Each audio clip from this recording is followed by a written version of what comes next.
Welcome to all. In this class, we see about glycogen metabolism. Glycogen is the animal starch. It is the major storage form of carbohydrate in animals, found mostly in liver and muscle. It is the major energy source for us. About 5% of weight of liver is made up of the glycogen. The excess carbohydrate are deposited as glycogen, so in the process of glycogenesis. Then after, if we need the energy in fasting time, so this glycogen is broken and give glucose molecule, and that is converted into energy.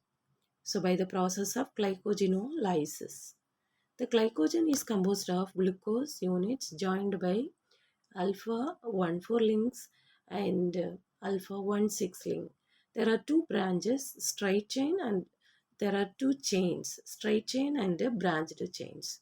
So the straight chains or straight chain containing glucose are linked by alpha 1,4 link, and the branching point has only the 1,6 glycosidic linkage.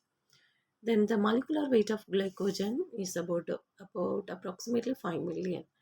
Innermost core of glycogen contain a primer protein, glycogenine.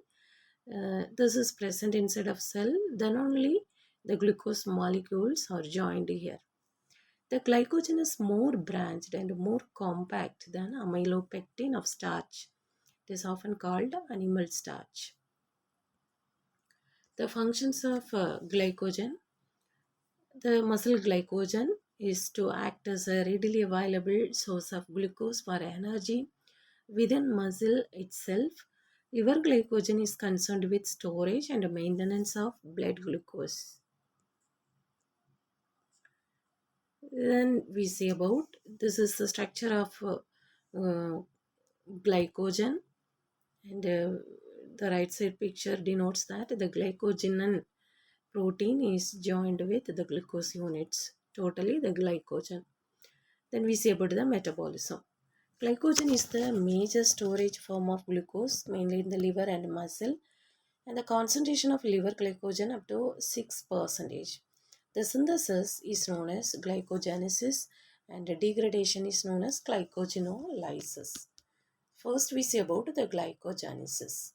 It is the cytosolic process because the enzyme of this process is present inside of cytosol of cell. It is defined as the pathway for the formation of glycogen from glucose. The process requires energy supplied by ATP and uridine triphosphate. It occurs in muscle and liver.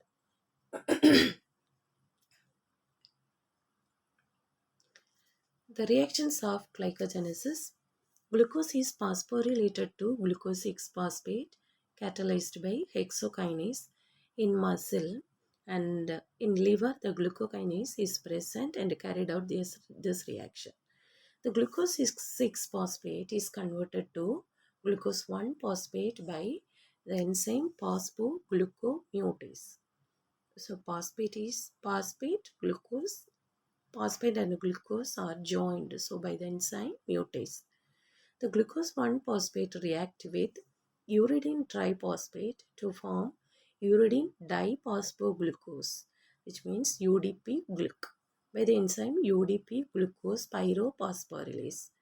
By the action of the enzyme glycogen synthase, the C1 of the glucose of UDP-glucose form a glycosidic bond with C4 of a terminal glucose residue of pre-existing glycogen molecule.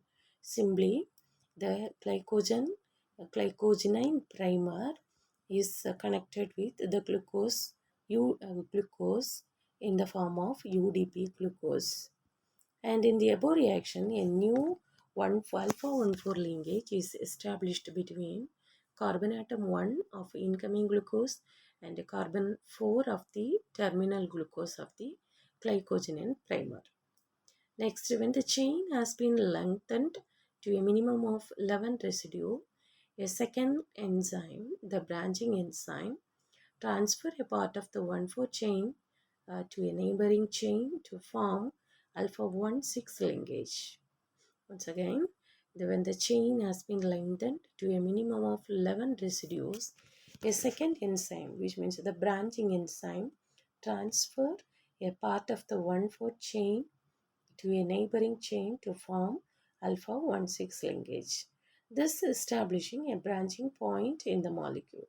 Branches grow by further addition of glucose units and further branching. This is the schematic representation of glycogenesis. In first, the glycogen attached to the glucose molecule up to 11 residues. Then the 11 residues knows the 6 residues of a linear branch, linear chain that is scattered, and 1,4,6 linkage is formed in another branch. So a repeated action of the glycogen synthase and branching enzyme produce a compact form of glycogen.